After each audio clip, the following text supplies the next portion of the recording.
আমাদের অনন্য স্টোরি সকল প্রকার পার্ট গল্প দেখতে আমাদের চ্যানেলটি সাবস্ক্রাইব করে পাশে থাকা বেল আইকনটিতে ক্লিক করে অল নোটিফিকেশন অন করে দিন। ভাবতেছি ট্রান্সফার কিভাবে নিব। হঠাৎ করে কেউ একজন আমার কাঁধে হাত দেয়। পিছনে তাকাতেই আমার মাথায় আকাশ ভেঙে পড়ল। তাকিয়ে দেখি এটা তন্নি। তুমি এখানে? জানো আমি তোমাকে কত খুঁজেছি। ঘটনা কি? যে মেয়ে আমাকে তুই ছাড়া ছোট লোক ছাড়া কথা বলে না, আর সেই আমাকে তুমি করে বলছে, আবার নাকি অনেক খুঁজতেছে। ব্যাপারটা কেমন জানি অদ্ভুত লাগলো। কি ব্যাপার, চুপ কেন? কেন খুঁজতেছেন? আবার মারার জন্য নাকি? আমি তো আপনার আর কোনো ক্ষতি করিনি, কলেজেও যাই না। দেখো, আগের সবগুলো ঘটনার জন্য সরি। কথা বলছো না যে? কি বলবো? আপনার আর কোনো কথা থাকলে বলতে পারেন। আচ্ছা বাদ দাও, থ্যাঙ্কস। থ্যাঙ্কস কেন? সেদিন আমার জন্য এত কিছু করার জন্য। তুমি আগের মতো রেগুলার কলেজে যেতে পারো, আমি আর কোনো কিছু বলবো না। আচ্ছা যাই হোক, এই নাও, এটা তোমার জন্য। কি এখানে? সেদিন তুমি তোমার শার্টটা দিয়ে আমার মাথা বেঁধে দিয়েছিলে, রক্তে পুরো শার্ট লাল হয়ে গেছে। তোমার শার্টটা নষ্ট হয়ে গেছে, তাই আমি তোমার জন্য সেম কালারের একটা শার্ট নিয়ে এসেছি। ওটা আপনার কাছে রেখে দিন। আমি কারো জন্য কিছু করলে সেটার বিনিময় নেই না। এই কথা বলেই সেখান থেকে উঠে হাঁটা দিলাম। তন্নি কয়েকবার আমাকে ডেকেছে, বাট আমি কোনো উত্তর না দিয়ে চলে আসছি। ফকিন্নি এখন এসেছে থ্যাঙ্কস বলার জন্য, দরদ দেখানোর জন্য। তোর আগের দিনগুলোর কথা আমি ভুলিনি। কোনো কারণ ছাড়াই তুই আমার সাথে এত বাজে ব্যবহার করলি, তোকে জীবনেও ক্ষমা করব না। এরপর বাসায় চলে আসলাম। এসে কিছুক্ষণ পড়ালেখা করে ঘুমিয়ে গেলাম। পরের দিন ঘুম থেকে উঠে কলেজে গেলাম। গেইটে ফারিয়ার সাথে দেখা। কি রে হারামি, কই ছিলি এতদিন? বাসায় তো ছিলাম। তাহলে কলেজে আসিসনি কেন? ও আচ্ছা, ভালো কথা। তুই নাকি ট্রান্সফার নিয়ে নিবি? নিব ভাবছিলাম, কিন্তু এখন আর নিব না। যাক, ভালোই হবে। তো বল, এখন কি অবস্থা? এই তো ঠিকঠাক। সাদিয়া কোথায়? আসবে না? ও ভিতরে আছে, চল। ওকে। তারপর ভিতরে চলে গেলাম। আয়মানও আছে। দুজনে প্রেম করতেছে। আমাদের দেখে দুইজন দুই দিকে তাকালো। হইছে, আর ভাব ধরতে হবে না। আরে বন্ধু, তুই কলেজে আসবি অথচ বললি না? কেন, তোদের প্রেমের ডিস্টার্ব হচ্ছে নাকি? এই, তুই সবসময় খুঁচে মেরে কথা বলিস কেন? তুইও প্রেম কর। করব করব, একটু ওয়েট কর। আমার প্রেম হবে অনেক রোমান্টিক। প্রচুর রোমান্টিক। এই থাম, সানি কই? ওয়াশরুমে গেছে। আচ্ছা চল, আজকে ক্লাস করব না। অনেকদিন তোদের সাথে আড্ডা দেই না। ক্যান্টিনে চল। আচ্ছা চল। সানিকে কল দিয়ে আসতে বল। এরপর সবাই ক্যান্টিনে চলে গেলাম। একটু পর সানিও আসছে।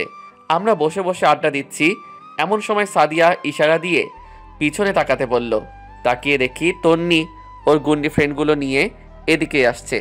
আমি চুপচাপ নিচের দিকে তাকিয়ে আছি। এই তোমরা এখানে? জানো আমি তোমাদের কত খুঁজেছি। সবাই যেন আকাশ থেকে পড়ল।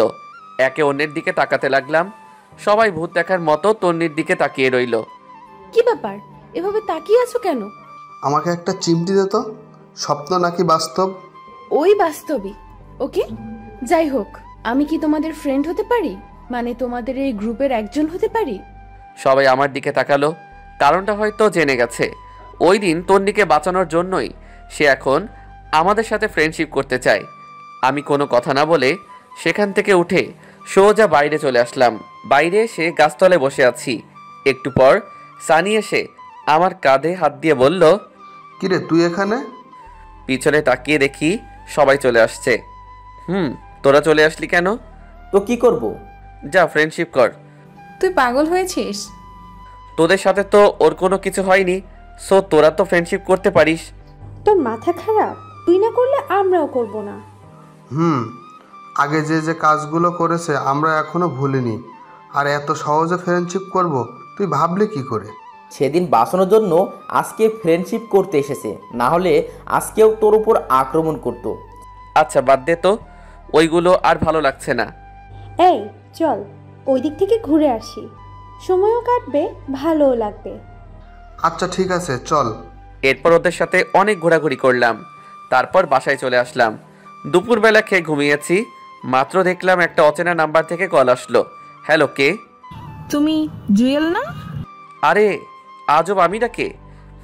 আমি জুয়েল। ওই যে তুমি প্রাইভেট পড়াতে লিজা ওর আম্মু। ও আচ্ছা, আন্টি কেমন আছেন? এই তো বাবা ভালো, তুমি কেমন আছো? আছি আলহামদুলিল্লাহ। হঠাৎ কল দিলেন, কোনো সমস্যা? আসলে বাবা আমাদের ভুল হয়ে গেছে, তুমি চাইলে লিজাকে আবারও পড়াতে পারো। সরি আন্টি, আমি ছেঁচড়া না যে আপনাদের বাসায় আবার যাব। যার কথা শুনে আমাকে বাদ দিছেন তাকেই বলেন পড়াতে, বা অন্য একটা টিচার ঠিক করে দিতে।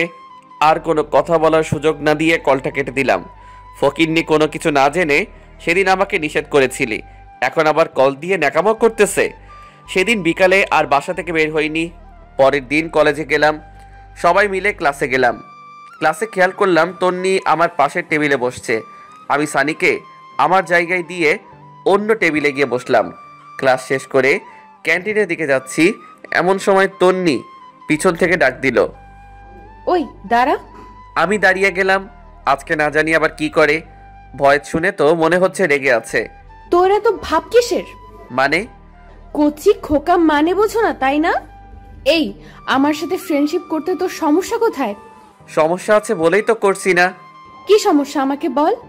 তুই জানিস কত ছেলে আমার পেছনে ঘুরে, আমি পাত্তা দিই না। তো আমি কি করব?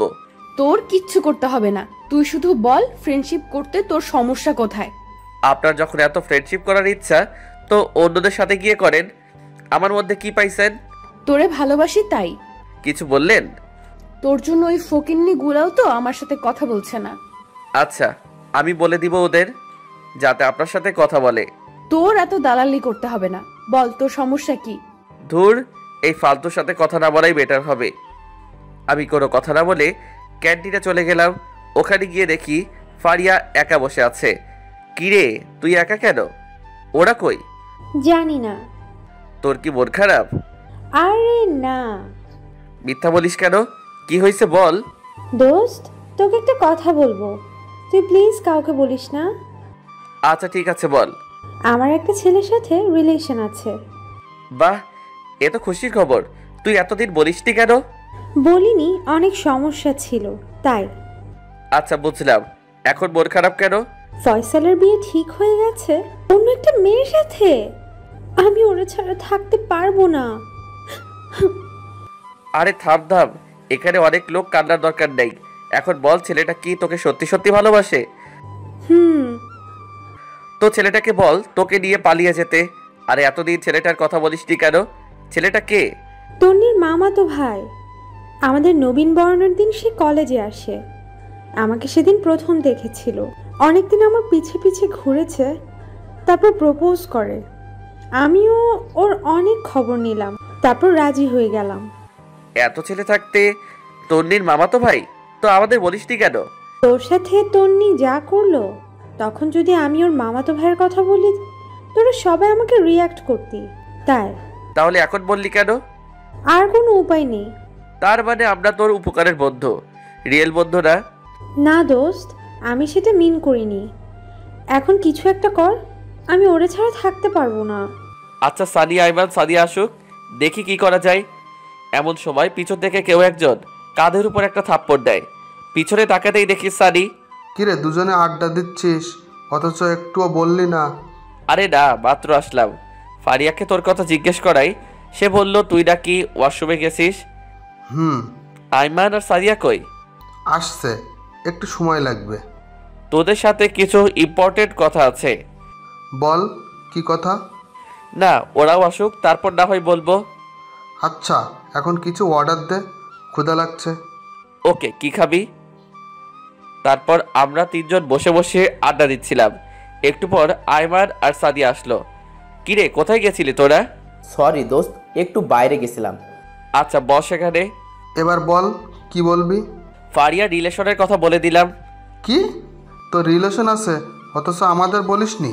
আমি এবার পুরো বিষয়টা বুঝিয়ে বলি। তো এখন কি করবি? জানি না, তোরা কিছু একটা কর। আচ্ছা টেনশন নিস না, আমরা আছি। তুই কি ফয়সালকে এখন বিয়ে করতে পারবি? আমার তো সমস্যা নাই, কিন্তু বাসায় কি বলবো? আরে দূর, বাসায় কেন বলবি? জাস্ট কোর্ট ম্যারেজ করবি, যাতে ফয়সাল অন্য কোথাও বিয়ে করতে না পারে। কিন্তু ওর তো বিয়ে ঠিক হয়ে আছে। ও তোকে বিয়ে করলো তো? আর ওর বিয়ে অন্য কারোর সাথে হবে না। কোর্ট ম্যারেজ তো যে কোনো সময় করা যাবে, বাট আগে ফয়সালের বিয়েটা ভাঙতে হবে। তাহলে একটা কাজ করলে কেমন হয়? কি? বিয়ের দিন রাতে ফয়সালকে নিয়ে তুই পালিয়ে যাবি, আমরা ফয়সালকে বাসা থেকে তুলে নিয়ে আসব। শালা মাথা মোটা ফয়সাল কি মেয়ে যে আমরা ওরে বাসা থেকে তুলে নিয়ে আসবো? অন্য কোনো উপায় বের করতে হবে। আচ্ছা দোস্ত, আর কোনো উপায় নেই? জুয়েল, কিছু বলিস না কেন? অন্য কোনো উপায় তোর জানা আছে? দোস্ত প্লিজ, থাকলে বল না। একটা উপায় আছে। কি? তাড়াতাড়ি বল। তন্নি। মানে তন্নি কি করবে? তন্নি পারবে। কিভাবে? ফয়সাল তন্নির মামাতো ভাই, সো তন্নি যদি ওর মামাকে বলে তাহলে হয়তো বিয়েটা অফ হয়ে যাবে। অ্যান্ড আরও একটা উপায় আছে। কি সেটা? যে মেয়েটার সাথে ওর বিয়ে ঠিক হয়েছে তাকে ফয়সাল আর ফারিয়ার রিলেশনের কথাগুলো বললে হয়তো সে নিজেই বিয়ে বন্ধ করে দিবে। এখন কি করবি? এই বিয়ে করবে? আগামী সপ্তাহে। ফয়সালকে কল দে আর মেয়েটার পুরো ডিটেলস জেনে নে, আর মেয়েটার নাম্বারও নিয়ে নে। এখন কল দিব? না, বিয়ের পরে দিস। ফকিন্নি, তাড়াতাড়ি কল দে। ফারিয়া কল দিল, তারপর অনেকক্ষণ কথা বলে মেয়েটার পুরো ডিটেলস নিল আর নাম্বার ও বাসার অ্যাড্রেস নিল। সব নিয়েছিস? ওরে কল দিয়ে জিজ্ঞেস কর কোথায় আছে, তারপর আমরা সেখানে গিয়ে ওর সাথে কথা বলবো। ওকে, যদি জিজ্ঞেস করে আমি কে, তখন কি বলবো? বলবি তুই ফয়সালের কাজিন, এখন ওর সাথে দেখা করতে যাচ্ছিস। আচ্ছা ঠিক আছে। এরপর ফারিয়া মেয়েটাকে কল দিল, কয়েকবার কল দিল, কিন্তু কল রিসিভ করতেছে না। কল তো ধরতেছে না। আচ্ছা ঠিক আছে, তুই রাতে কল দিয়ে দেখা করতে বলবি, সকালে আমরা সবাই যাব। তারপর মেয়েটাকে সব কিছু বুঝিয়ে বলবো। যদি এটাতে কাজ না হয়? তাহলে তোর দিকে দিয়েই করতে হবে, আর কোনো অপশন নেই। আচ্ছা বাদ দে, দোয়া কর যাতে মেয়েটাই বিয়ে বন্ধ করে দেয়। ওকে চল তাহলে। এই ফারিয়া, তুই কথা বলে সব কিছু ঠিকঠাক কর। ওকে। তারপর ওদের সাথে আরও কিছুক্ষণ আড্ডা দিয়ে বাসায় চলে আসলাম। রাতে পড়তেছি, দেখি ফারিয়া কল দিছে। বল। দোস্ত, মেয়েটার সাথে কথা বলেছি। গুড, কি বললো? ও দেখা করতে রাজি হয়েছে। তো কোথায় দেখা করবি সেটা বলেছিস? বেস্ট ইন রেস্টুরেন্টে দেখা করতে বলেছে। ওকে, 9টায় রেডি থাকিস। ওকে, তুই একটু তাড়াতাড়ি আসিস। ওকে, তুই বাকিদেরকে বলে দে। ওকে। তারপর খাওয়া দাওয়া করে ঘুমিয়ে গেলাম। ঘুম থেকে উঠে রেডি হয়ে বেস্ট ইন রেস্টুরেন্টে চলে গেলাম। গিয়ে দেখি আমি ছাড়া সবাই আছে। কিরে, তোর এত দেরি কেন? ঘুম থেকে উঠতে দেরি হয়ে গেছে। তো কল ধরিস না কেন? মোবাইলটা চেক করে দেখি 10 বার কল দিছে। সরি রে, মোবাইল সাইলেন্ট ছিল। আচ্ছা বাদ দে, মেয়েটা এসেছে? তো তুই বাইরে কেন? তোর জন্য। আইমান আর সাদিয়া ভিতরে কথা বলছে। আচ্ছা চল। তারপর ভিতরে গেলাম, মেয়েটার সাথে অনেক কথা বললাম। তারপর ফারিয়াকে ইশারা দিয়ে বললাম ওর কথাগুলো বলতে। তারপর ফারিয়া ওর সবগুলো কথা বুঝিয়ে বলল। আমরাও সবাই একসাথে মেয়েটাকে বুঝালাম, কিন্তু মেয়েটা উল্টো রিয়াক্ট দেখিয়ে বলে, এটা কোনো ব্যাপার না, বিয়ের আগে সবারই দুই একটা প্রেম থাকে, আমারও ছিল, বিয়ের পর সব ঠিক হয়ে যাবে। মানে? বিষয়টা হচ্ছে আপনি ফয়সালকে ভুলে যান, পারলে আপনিও অন্য কাউকে বিয়ে করে নেন। তার মানে আপনি বিয়েটা করবেন? সব কিছু জানার পরেও আপনি ওর মাঝে কি পেয়েছেন? দেখেন, ফয়সাল দেখতে অনেক হ্যান্ডসাম এবং ধনীও, ভালো চাকরিও করে। সো আমি কেন, আপনিও এমন ছেলে হাতছাড়া করবেন না। কিন্তু? কোনো কিন্তু নয়, আপনাদের আর কোনো কথা থাকলে বলতে পারেন। না, কোনো কথা নাই, আপনি যেতে পারেন। তারপর মেয়েটা চলে গেল। এবার কি হবে? এই নাকামি থামা, তন্নিকে দিয়ে করাবো। কিন্তু তন্নি আমাদের কথা শুনবে না। সেদিন আমরা ফ্রেন্ডশিপ করিনি, সবাই উঠে চলে আসছি। এই জুয়েল, তুই বললেও শুনবে। সরি, শুনলেও আমি বলবো না। কেন? ভুলে গেছিস ও কি কি করেছিল? এখন এগুলো বলে কোনো লাভ আছে? তোরা বল, আমি ওর সাথে কথাই বলবো না। আচ্ছা বাদ দে, তোদের কাউকে বলতে হবে না। এই কথা বলে উঠে চলে গেল। এক এক করে সবাই চলে গেল, আমি একাই বসে রইলাম। তারপর আমিও চলে গেলাম। আমি জানি ওরা সবাই আমার উপর রাগ করে আছে, কিন্তু তন্নি মেয়েটাকে একটু তো সহ্য হয় না, আর ফ্রেন্ডশিপ তো প্রশ্নই আসে না। রাতের বেলা বাসায় বসে বসে চিন্তা করতেছি কি করা যায়। মোবাইল নিয়ে এফবি লগ ইন করলাম, ফারিয়া অনেক দুঃখের স্ট্যাটাস দিয়েছে, সবগুলোতে বন্ধুদের বিরুদ্ধে লেখা। স্পষ্ট দেখতে পারছি সব কথা আমাকে মিন করে বলেছে। তারপর ভাবলাম তন্নির সাথে কথা বলেই ফেলি। যেটাই হোক, ফারিয়া আমার খুব ভালো বন্ধু, আর বন্ধু তো বন্ধুর জন্যই। পরের দিন কলেজে গিয়ে অপেক্ষা করতে লাগলাম তন্নি কখন আসে। এই তো আসতেছে। তারপর তার কাছে গেলাম, ওরে পিছন থেকে ডাক দিলাম। তারপরেই বিশেষ দ্রষ্টব্য, ভুল ত্রুটি ক্ষমা ও সুন্দর দৃষ্টিতে দেখবেন, আর ভালো লাগলে লাইক কমেন্ট করে সাথে থাকবেন। আপনাদের লাইক কমেন্ট দেখলে মনে হয় গল্পটা আপনাদের ভালো লেগেছে এবং আপনারা গল্পটা পড়েছেন, আর তাতে করে আমারও পরবর্তী পর্বটা দেওয়ার আগ্রহ বেড়ে যায়।